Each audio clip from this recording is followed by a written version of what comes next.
cut to the chase, the name is Stu. And I'll be narrating this gig, so just sit tight. We might play all night.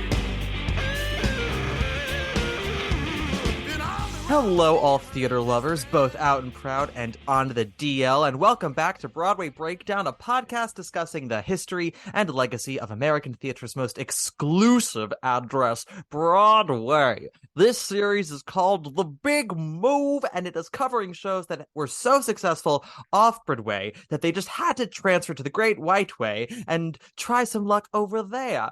I am your host, Matt Koplik, the least famous and most opinionated of all the Broadway podcast hosts. And with me today is a returning guest. You last heard him on the Caroline und Change episode, and he is a playwright. He is a reporter, journalist. You can see his articles all over different magazines and websites. When we last recorded, you were working on an opera. Is that correct? Yes, it was Fidelio. It was with Heartbeat Opera, and we did it at the Met. Yes, you sure did. Please welcome back Mr. Marcus Scott. Miss Scott, if you're nasty. Thank you. Welcome, Marcus. How are you? I'm good. It's it's Sunday. We're thriving. You look very cozy with your sweatshirt with your hood up. I'm like, that is the way to be. That's also because my hair needs to be cut. Oh no! It is not. It is. I mean, it's a nice, like, my hair is free. I just Afro picked it out, so we're good. Amazing. I just got my haircut recently, humble brag, and so it is not hiding under any hoodies or hats or onesies today. Marcus, what show are we discussing today? We are discussing one of my favorite shows, Passing Strange by Stu. Mm-hmm. And Heidi Rodewald. Yes, Stu and Heidi. They are a brilliant group of people. Yes. What is your history with Passing Strange? So I was attending NYU. I went to the graduate musical theater writing program. I do not have technical training as a playwright. I became a playwright out of necessity. We'll have a conversation about that later. But I was there, and I was introduced to the musical by a good friend of mine, Max Vernon, who wrote The View Upstairs and other shows. And was Coleman Domingo in The View Upstairs? Am I making that up? No, you're making that up. But Coleman Domingo did Dot, which there it is. Which is around the same time, as The View Upstairs. And but yeah, because what I love about that show and how I got into that show is Max introduced me after being in grad school, being around a bunch of people who basically told me that musical theater had a particular sound, had a particular way of being seen. And Max was like, well, Marcus, I really feel like you would really enjoy this show. And so I said, oh, okay, let me go see it. And so they had just released the film. And because I wanted to see it live. I heard about it, but I never got to see it. And so I saw the film, and I wound up, that was like the show that kind of really cracked me open as a musical theater writer. I saw that right before I wrote my thesis show, Cherry Bomb. And it's kind of become this kind of like homing missile, if you will, for my creative instincts. It has everything you want in a show. It's smart, it's creative, it's poetic. There is an effervescence to it. It's the perfect show. It's also very funny, guys. For anyone who's like, oh, this might be too heady for me, and don't you worry, it's dense and it can make you feel like a dum-dum. It is also very, very funny. My introduction to this show, Marcus, is when I was a junior in high school. No, senior. No, junior in high school. Mm-hmm. I was a part of this amateur teen critics class, seminar, curriculum, whatever. There used to be this company and program that did discounted tickets for students before Today Tix was a thing, before TDF was a thing. It was, you had to be a member, you had to, pay a $10 fee or whatever. And then they would have certain, discounted tickets available. And they weren't always fancy stuff. It was off Broadway, on Broadway, whatever. But they started doing this teen critic curriculum. and we would get together like every 2 to 3 weeks, and we would often, get sent out to see shows, and then we would come back and we'd have to write stuff and share it with everybody. And our teacher was Aisa Davis, who plays Mother in Passing Strange, and she was rehearsing Passing Strange for the public at the time, and we often had our meetings at the public. And I remember we got to sit in on one of their rehearsals. It was for Mom's Song when they were doing that. This is your life. I remember it very clearly. It was in like one of their main rehearsal rooms, the one that like looks like a giant like loft hallway with all the columns, and I thought it was so cool. I had no idea what I was watching. First, without the context of everything around it, it definitely was a number we were all like, this is really cool. What's happening plot wise? And she was like, it's too hard to explain. And then we were invited to go see it at the public, and I opted out of it because Spring Awakening was doing their first open call for teenagers, and 17-year-old me was like, this is my chance to become a star. In my defense, I did get called back twice from that open call. However, I did miss Passing Strange at the public. So when it transferred to Broadway, I was no longer part of the teen critics group, so I paid my own damn ticket to see it on Broadway. I contributed to their grosses. So I made up for my faux pas in 2007 and March of 2008, and I super fell in love with it. It was what I was really gunning for the Tonys that year. I was devastated when they didn't even get nominated for director. I remember seeing the lack of directing nomination. I was like, excuse me? How is it that Annie did not get nominated? That staging and that direction is flawless. And then I remember it closed while I was at summer camp, and the news came out that Spike Lee was going to film it, and I was very excited, and I could share it with others after that. So that is my history with Passing Strange. And then I probably come back to it every like 2 years, I would say, and I give it a nice re-listen. Same. It's one of the shows where I watch it to study it, and just because to me it's one of those shows where I remember the last time before watching it recently, I cried because I was like, oh my God, I'll never be able to write like this. It's such a it's a pivotal show, and the influence it's had on musical theater since is extraordinary. Yeah, it's an interesting time that it comes out and what it does and how it and the impact it's had. And we'll get into all of this as we sort of, discuss the whole thing. As you know, Marcus, structure has gone out the window with this show. That's actually one of the major influences that Passing Strange has had on this podcast. Is I said, fuck structure.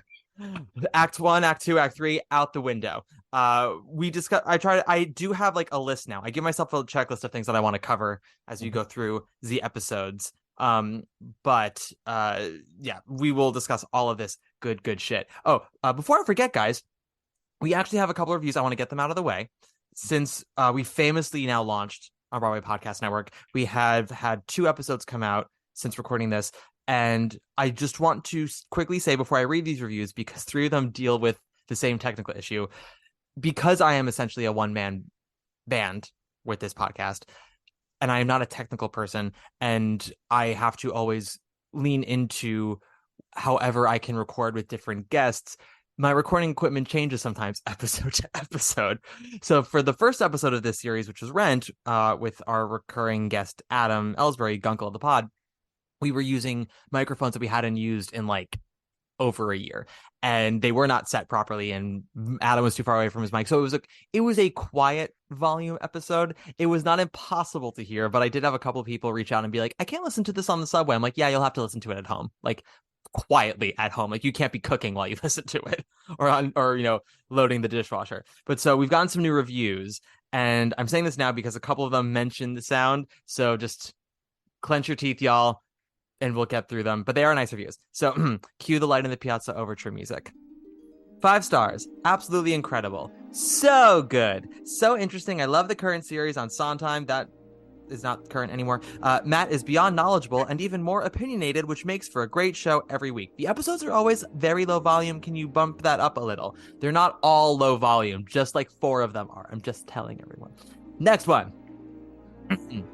Great podcast, 5 stars. I very much enjoy this show. It's absolutely wonderful on long car rides. because my episodes are 9 hours long, which I take a lot to visit my parents. That's nice.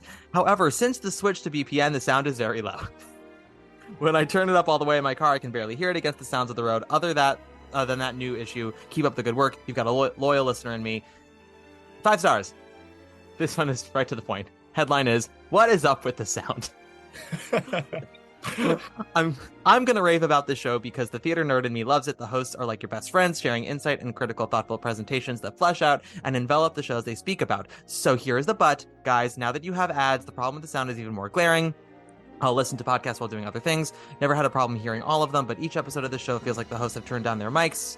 The only way to listen to is make sure there's no outside sound that prevents hearing the show. Ads are at regular volume. One moment I can barely hear, and then suddenly a full volume out of my ears. I absolutely understand that. I can't control the volume of the ads. I can only try to make the episodes themselves louder. I'm gonna do my best, y'all. I hope they fix this issue because I'd love to listen as I'm doing chores around the house, but even a running faucet to dishes makes it impossible. But once again, I do love the show.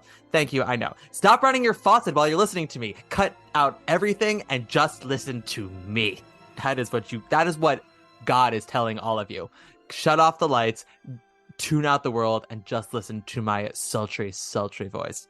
Next one, 5 stars. Safe space for conflicting feelings.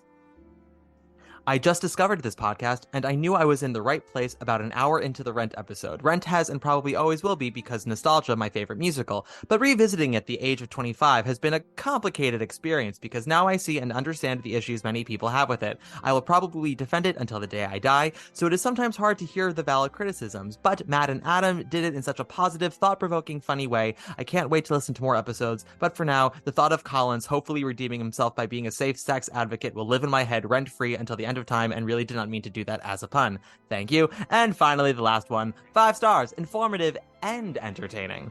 Now, I've just learned of this podcast and I've already listened to 6 episodes. That is like a 2-week process listening to 6 episodes of this podcast.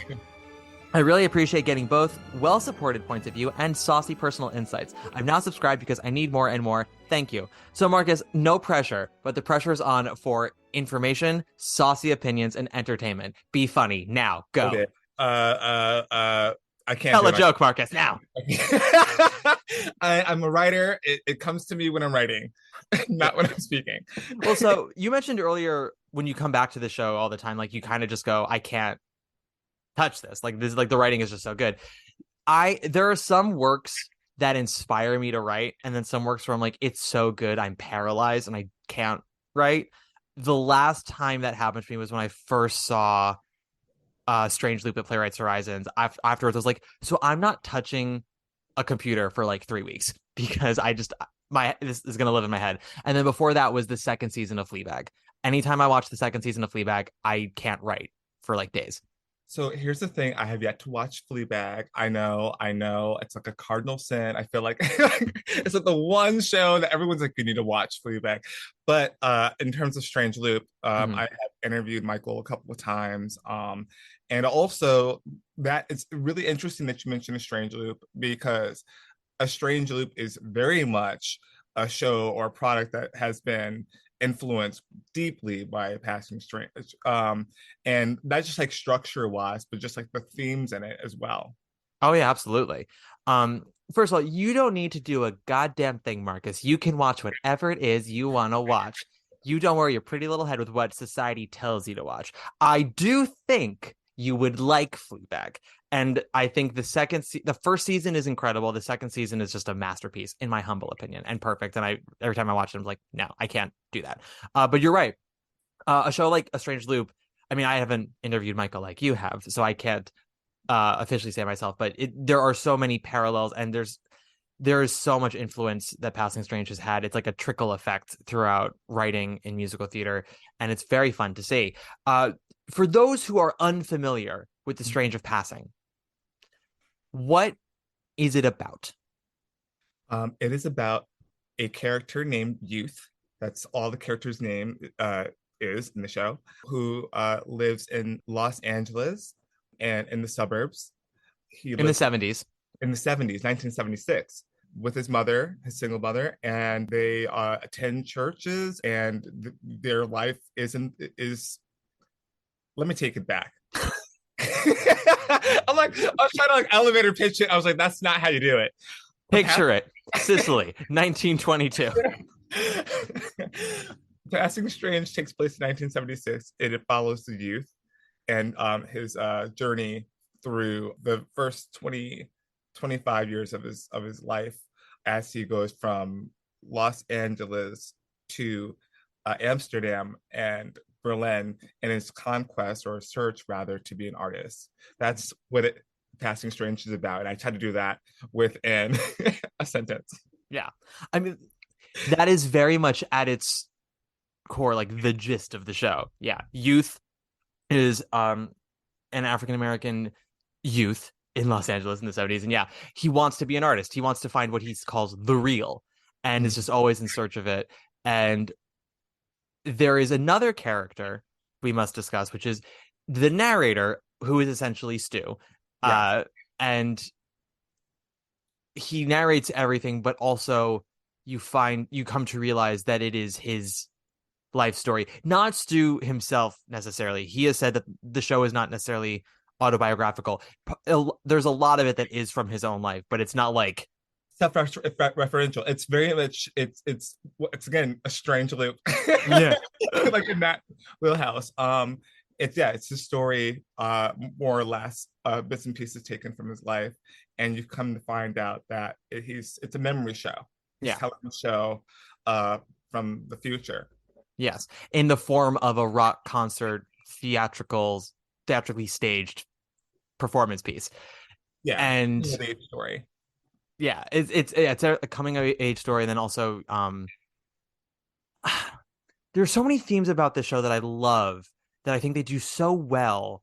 The connections of, parent and child, and embracing, your culture and your legacy and what you're capable of, but also where you come from, and there's a difference between reinventing yourself and lying about who you are, which is something that youth keeps on gaslighting people about in Act 2.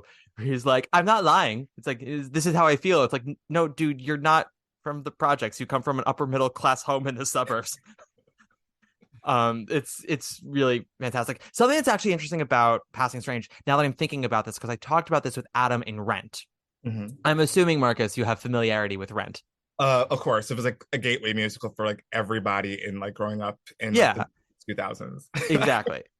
Whether we all are willing to admit it or not, we all had Rent as a moment for us. And like that, like my iTunes review said, there is a nostalgic connection we all still have with it. And there's a lot about Rent that is still fantastic objectively, but there's a lot of other stuff that you look at with older, wiser eyes and you go, And one of the things that I think Passing Strange does so well that I think Rent missed the boat on is the bravery of youth wanting to be an artist and being bad at it. Like he's smart, he's passionate, he's insightful. He's just bad at making art. And once he gets to Europe and he continues doing it, like he's still like, he gets older, he doesn't get much better. He gets better at impersonating other people's art, but he's not actually good. He basically goes from like being a teenage Mark Cohen to being a faux European Maureen, is how I best would describe youth's like artistic journey. That's hilarious. Yeah, no, I would argue that he does become good, but it's really not into the last song.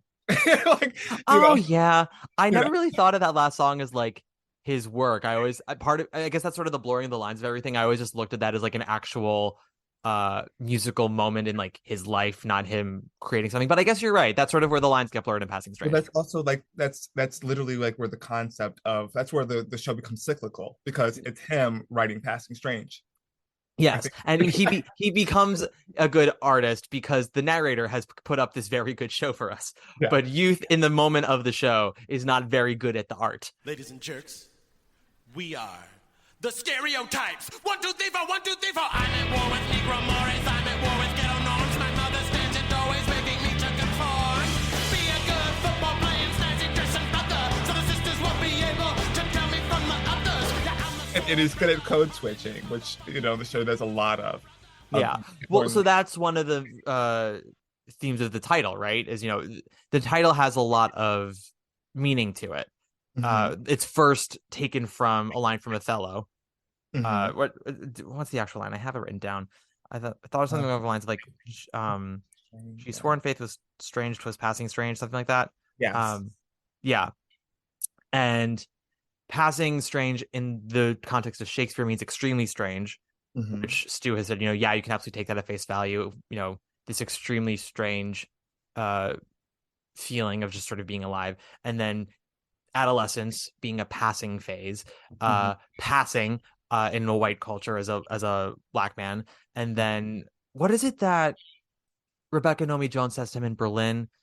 She She said says, it was passing for ghetto, but in the Arlington Hill song, it's black people passing for black people, yes, yes, which yes, is yes, the pastor's son says that.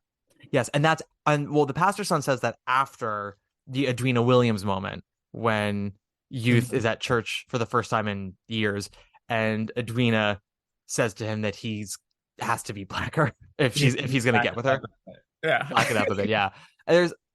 There are certain what I also love is that it's a small ensemble of actors, right?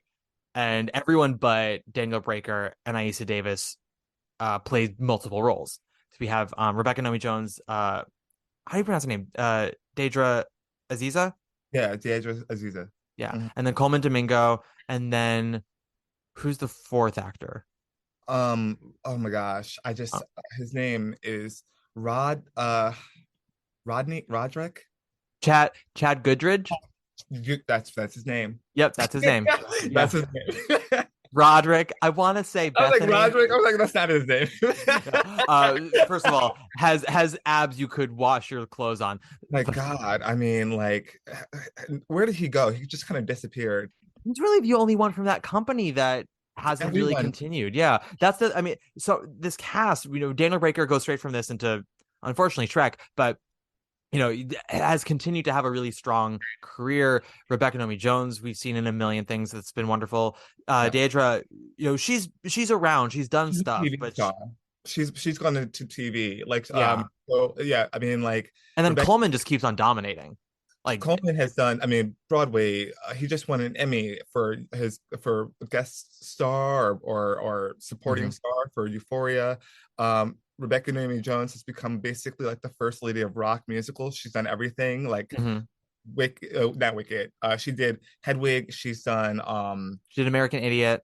American Idiot, which I saw right after she left Passing Strange. Same. When I saw Like, American, my two big takeaways when I saw American Idiot, because all the Spring Awakening kids, all the guilty ones, went and see it, and they're like John Gallagher Jr., and I went in, gay me, and I yeah. saw Stark Sands and I was like, it's Die Mommy Die, and then I saw Rebecca Nomi Jones, I'm like, it's Passing Strange, and everyone was like, you're a homosexual, and I'm like, I know, leave me alone. No, I remember watching that particular show and walking out and being like, well, the show was something, but she was great. Like, she was American phenomenal. Idiot. I liked Yeah. American Idiot. Well, it's an I liked idiot. Passing Strange more, but Yes. my two takeaways from American Idiot were I did not know Stark Sands could sing, and I went, well, he can just do anything he wants to me now. I mean, And beautiful because not voice. only is he a great actor and very dreamy, now he also sings like a damn angel. And then it was my first time seeing a Stephen Hoggett choreographed show, and I thought his choreography was really exceptional. And Rebecca was amazing, but I knew she was amazing because I had seen Passing Strange. And then she replaced for the Broadway company of Significant Other, which is another show we'll be talking about at some point on this podcast. Don't you worry, Marcus. I would love to hear it. Your thoughts about it. Um, I think you can imagine what my thoughts are on Mhm. it. I'm I never felt more personally attacked or have my privacy more violated than when someone hacked my social media and made a play out of what they found and just threw it on stage. And they said, we're going to do one thing. We're going to change the name of the main character from Matt to Jordan and call it a day. Joshua Harmon. But we're not talking about him. We are talking about Rebecca Nomi Jones and then Passing Strange. But Yeah. so we got off track, which is Yeah, fine. the track. But yeah, no, we're talking about just everybody from that particular show has become like stars. Everybody. Yeah. Deidre Aziza has become a TV star. Aisha Davis has she was nominated for Pulitzer like a year after Passing Strange, or Yeah. the year of Passing. Ayes is an actress and a playwright, in addition to being a wonderful critics teacher. I must say, I remember her being very nice to me. But yeah, she's written plays and Pulitzer nominated. She's also done a lot of TV. For a hot second, she was Angelica Houston's lawyer on Smash. I'm sure you remember. Yes. Of course. Who hasn't watched Smash or hate watched Smash? If you, Yes. depending on which camp you are in. Yes. We love Smash when Megan Hilty gets a number, and we hate it when everyone talks. Yeah, no, the dialogue was. I think it's hilarious that they really tried to like convince us that like it was actually competition between Ivy and like That's yeah. Well, so that's the problem when you like make a whole first season before it starts to air and you don't check out social media or anything like that. So you build this whole first season, it's like building Karen to, be the star that they're hinting she's going to be. Meanwhile, it's airing and everyone's going, clearly Megan Hilty. And so they had to do course correction for season 2. Be like, no, yeah, you guys were right. We shot the bet on that one. Who wouldn't have made that mistake is Stu. If Stu were in charge of creating Smash, he'd be like, clearly Megan Hilty. And we'd be like, yes, thank you, Stu.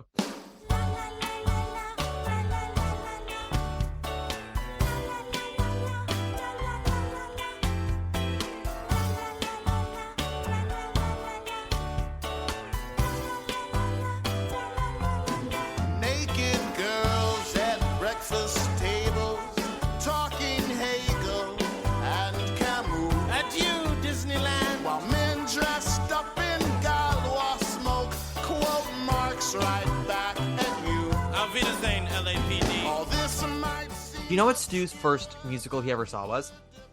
What? Which one? How to Succeed in Business Without Really Trying.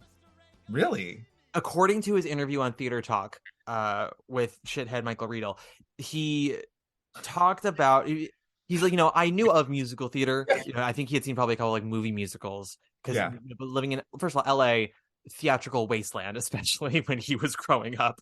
Yeah.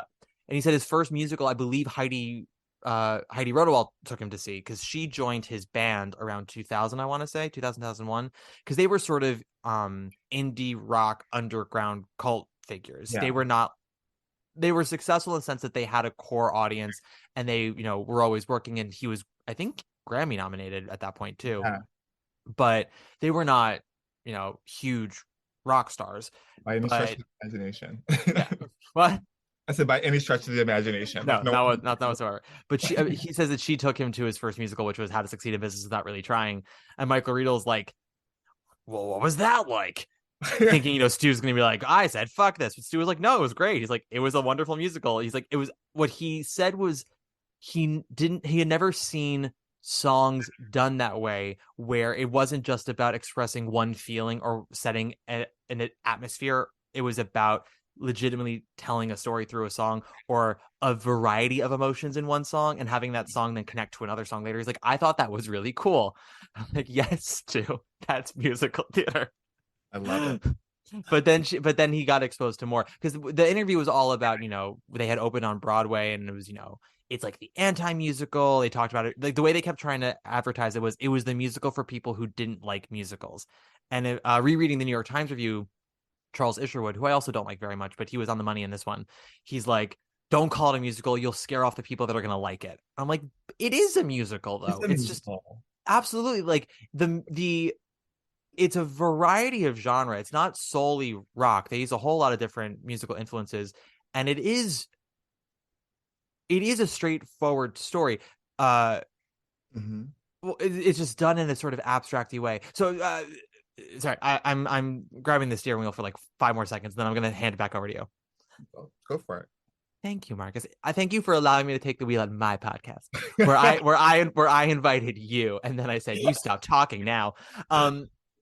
So this came out in between seasons of Spring Awakening and Next to Normal, and I feel like that trifecta of rock music has been very influential on the Broadway scene. All three in various degrees of success in different ways. I would argue, and I'll talk about this more in depth when I talk about Next to Normal and Spring Awakening in their episodes, but Spring Awakening is, in my opinion, a rather straightforward story that uses songs in a non-musical theater sense. The songs will sometimes talk about an emotional state, but they're more kind of like commentary songs in the way that like the songs in Cabaret can be commentary songs. They're not diegetic. They don't sort of flow freely from the dialogue. Whereas I would argue Passing Strange does do that with its score, but the show is told not in as straightforward a way. It's, you know, when you tell what it's about, as you did, like you think, oh yeah, sounds like a pretty simple story I can follow. It's like, no, they do not present it that straightforward. But the way that the music is used is in a very traditional musical theatery way. And then we have Next to Normal after this, which is a story told very straightforward with a rock score that is done in a very musical theater sense of like flowing from dialogue and telling about an emotion. And there's a beginning, middle, and end. And I think there's probably a reason why Spring Awakening and Next to Normal, outside of, you know, the other obvious systematic problems with the Broadway scene, but the idea of sort of what can be more swallowable in terms of how to tell a story, despite audiences always saying we want new things, when you actually give them something that's slightly off from what they know, they're always like, can you take 2 steps back? And that is sort of where I never thought I would say like that Next to Normal is palatable, but I this is where we're at now, where I'm looking at it going like, what a palatable show about a woman who's losing her mind over her dead baby from 18 years ago. But like, do you know what I mean? Just like in terms of like objective storytelling of the three, Passing Strange is the one that's a little more like, no, you have to do a little bit of work if you want to like ride this wave. It's not so dense that it's impenetrable, but it is like, we expect you to at least like sit on the edge of your seat and listen and like use the remaining brain cells you have. Yeah. Which I really admire. Yeah, that's all I want to say. I want you to now take the wheel. Tell me something. I think that I wanted to hit on a couple of things that you mentioned, which like the show fuses, like musically, it fuses gospel, it fuses jazz, it fuses punk, rock, it fuses blues, and it Europop. some Europop, yes, as well. Don't you dare deny the Merci Beaucoup track where he flies to Amsterdam. That is my favorite jam in the whole show. True, and it also does like alternative, I would say like downtown cabaret music as Yeah, well. absolutely. And so I feel that like what it did, and I feel like it is very influential on especially contemporary musical theater for a reason. And I'll tell you that in a moment. But I think that like looking at the time period, like that kind of like that Spring Awakening, Passing Strange, Next to Normal, what it did was that it if we're going to talk systemically, other than like just it being like talking about race and Black people being on stage and playing Europeans and so forth and so on, it's a show that I would argue the Black, even though like the musical theater, a lot of it benefits from Black expression and Black sounds, taking rock and roll like that, blues rock like that, it was ahead of its time, taking, you know, putting that kind of that sound on stage, and it not having that kind of alternative rock kind of like Jonathan Larson sound that everyone had been, you know, so familiar with for 12 years at that point. It was a very, you know. Sorry. Marcus saying that Jonathan Larson sound got me real good because you just know exactly what he's talking about. But you know what I'm talking about. Yes, that's right. I absolutely know what you're talking about. And so like what this was, it took you back to like Lead Belly, and it took you back to Muddy Water, sounds that like while they were influential on like the Rolling Stones and Led Zeppelin and all the music that like would later influence like a Jonathan Larson, that those sounds had not really crossed over really into the pop stratosphere, and so, or into the zeitgeist, if you will. And so what this was doing was kind of like taking back rock and roll, I would argue, and saying like, this is what we are. And it also, because of like what people were used to on Broadway, you know, of course off Broadway, with like how Black sounded like on stage. Usually it's, you know, it's doo-wop, it's, you know, Little Shop of Horrors, or it's Motown, it's, you know, or it's Dreamgirls. You know, you weren't really influenced by that, you weren't really hearing that. And so why the show was and I would argue very much like Strange Loop, that show musically, what it's doing and what both shows have done is challenge how Black sounds like on stage. And some of these, with A Strange Loop, one would argue that it's